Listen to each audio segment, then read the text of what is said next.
ただきます。僕ね、サンマは大好物なんですけども、やっぱり秋が一番美味しいですよね。そして毎年このサンマの骨抜きの作業、本当に骨が折れますし、実はこのちっちゃな骨を毎回抜くことによって腱鞘炎になったことがあります。そんな苦い思い出もありますが、毎年作り続けている私のオリジナルのサンマレシピです。食べてみましょう。これはほら、綺麗に取れるでしょ。骨が残ってないです。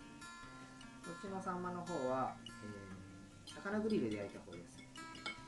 どちらかというと、焼きが早いんですけども、パサつく気がしますね。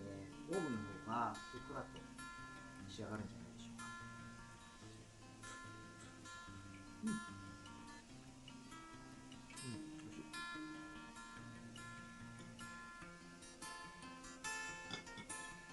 そして、そうです。そう。おいしい。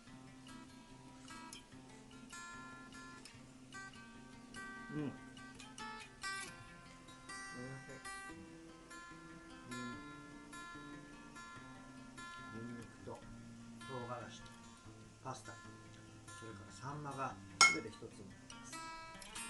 要はサンマに白飯なんですけども、ぶっちゃけこれは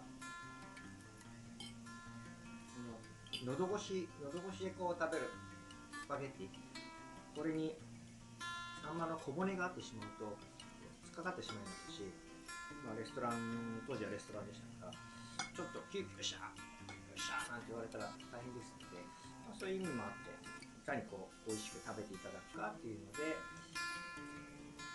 いかに、食べやすく美味しく過ごしていただくかっていう風なお料理を考えたのがきっかけです。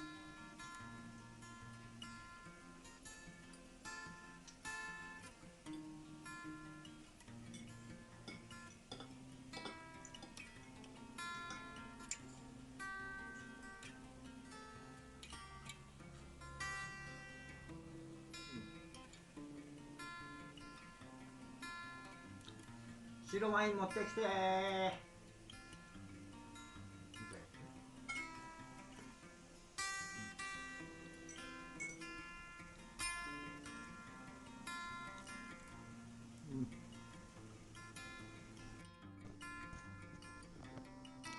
うん、めっちゃうま。